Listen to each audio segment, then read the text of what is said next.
বন্ধুরা, মাশরুম রান্না করার প্রথম সামগ্রী হচ্ছে প্রথমে আলুগুলোকে এরকম ছোট ছোট ছোট ছোট করে কেটে নেব। ঠিক আছে, কেটে নেবার পর এটাকে ধুয়ে নেব পরিষ্কার করে, তারপর মাশরুমটা কাটবো। কুচোনোর সাথে সাথে আদা, কাঁচা লঙ্কা, টমেটোর, ধনে পাতা দিয়ে এগুলোকে ছোটো ছোটো করে কুচি করে সাইজ করে নেব।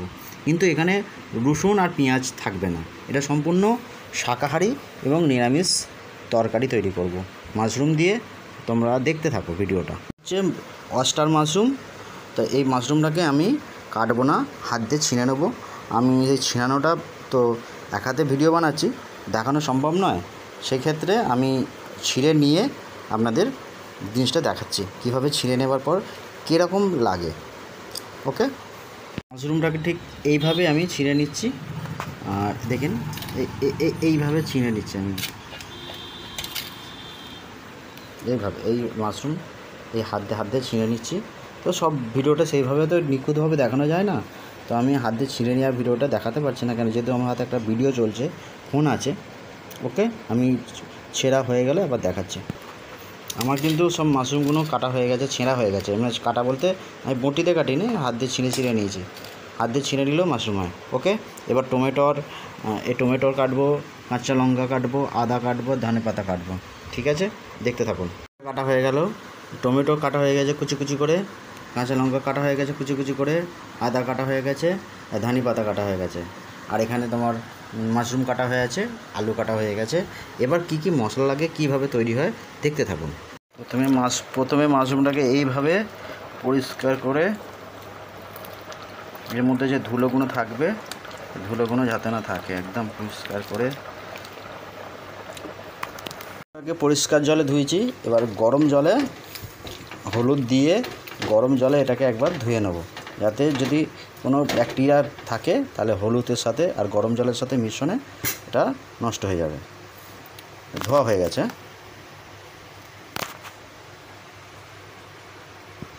এটাতে ছেঁকে নেব।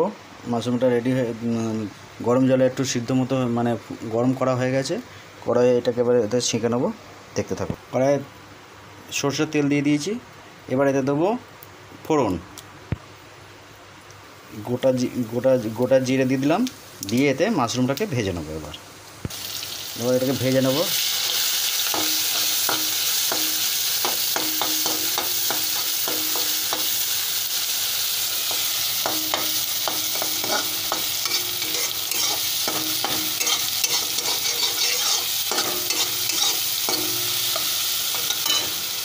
ভাজাটা হালকা ভাজা হবে।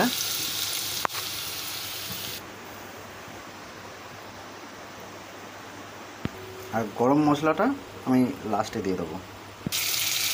মাশরুমটা তোলা হয়ে গেছে। এবার এই আলুটাকে একটু ওই মাশরুমের তেলেই ভেজে নিলাম।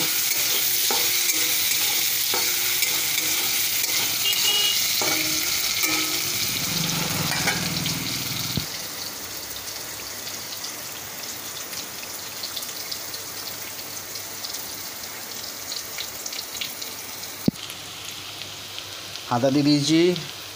এবার দেবো কাঁচা লঙ্কা,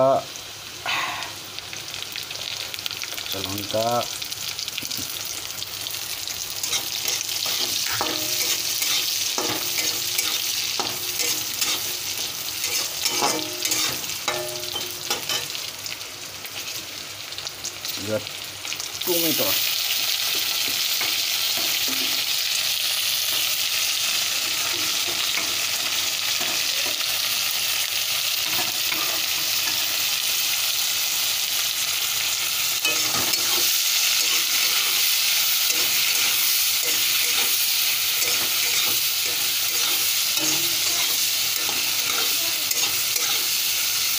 এভাবে একটুখানি নাড়ার পর এটাকে একটু সিদ্ধ মতো করতে হবে।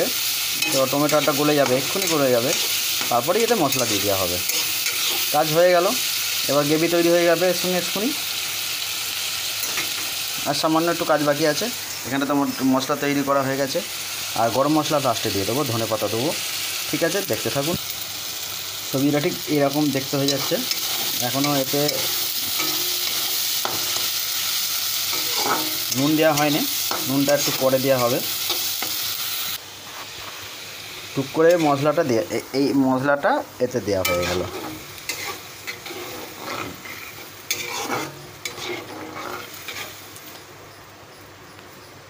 বলছে দাদা তুমি সব করতে পারো? হ্যাঁ, আমি নাচতে পারি, গাইতে পারি, রান্না করতে পারি, খেতে পারি এবং খাওয়াতে পারি।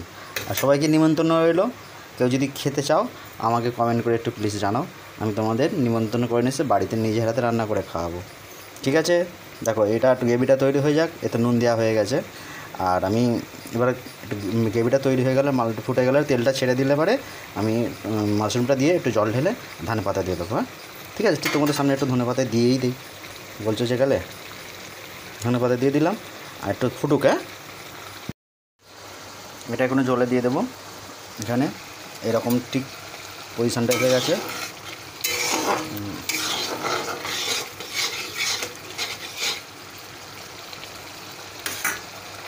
আর একটা জিনিস দিতে হবে, সেটা হলো চিনি।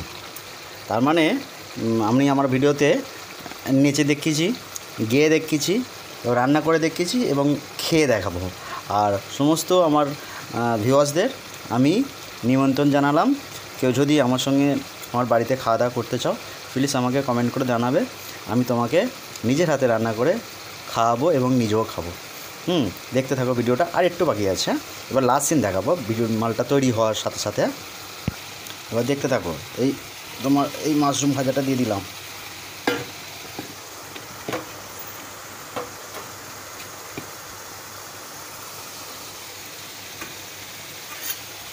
এবার এটাকে কষিয়ে নেব।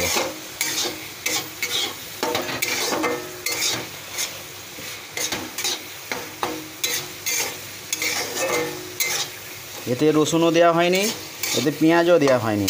আর এটা একবার যদি কেউ একটুখানি মুখে দেয় তো মনে ভুলে যাবে যে নিরামিষ রান্না কীরকম হতে পারে।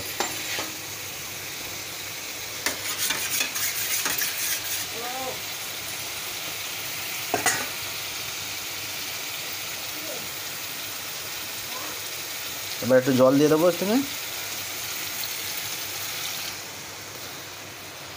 মাশরুম রান্না কমপ্লিট হয়ে গেছে। এবার আর একটুখানি ফুটে যাবে, ফুটে গিয়ে একটু বসে যাবে। বসে যাওয়ার পর হালকা 4-5টা চিনি এর মধ্যে আমি ফেলে দেবো। তারপর এতে গরম মশলা দিয়ে দেবো, আর এইটুকুনি যে ধনে পাতা আছে দিয়ে দেবো। মাশরুমের তরকারি বিলকুল তৈয়ার। তোমরা অনেকেই যে যারা বলো আমি মাশরুম রান্না করতে পারি না, কীভাবে রান্না করব, আমার এই ভিডিওটা দেখে নেবে। মাশরুম রান্না করার উপর কীভাবে কী করতে হয় এক স্টেপ বাই স্টেপ দেখানো আছে। ভিডিওটা দেখতে থাকবে, মাশরুম রান্না কীভাবে করো আর দেখে নেবে। এবং কেউ যদি মাশরুম রান্না করতে না পারে এই আমার ভিডিওটা দেখে নিতে পারে। এতে পেঁয়াজ রসুন ছাড়াই আদা দেওয়া আছে, কিন্তু রসুন দেওয়া নেই আর পেঁয়াজ দেওয়া নেই, বাকি সমস্ত কিছু দিয়েছি। এটা একবার একটুখানি খেয়ে দেখেন কেমন হয়েছে। পপার খেতে হয়েছে, পপার যে এত সুন্দর যে খেতে হয় আমি বলে বোঝাতে পারবো না। কমপ্লিট মাশরুম আমার কমপ্লিট হয়ে গেছে। এবারে নামিয়ে নেবো, নামিয়ে নিয়ে এটাকে গরম ভাতের সাথে খেয়ে নেবো। ঠিক আছে, আর যারা খেতে চাও তারা প্লিজ আমাকে কমেন্ট জানাও যে তোমরা যদি খেতে চাও তাহলে আমাকে কমেন্ট করো, আমি তোমাদের বাড়িতে নিমন্ত্রণ করে নিয়ে আসবো, নিয়ে খাওয়াবো, নিজের হাতে খাওয়াবো। ঠিক আছে, নাচতে ভালোবাসি, গাইতে ভালোবাসি, ভিডিও করতে ভালোবাসি, রান্না করতে ভালোবাসি, খেতে ভালোবাসি, খাওয়াতে ভালোবাসি। জয় গুরু, সবাই ভালো থাকবেন।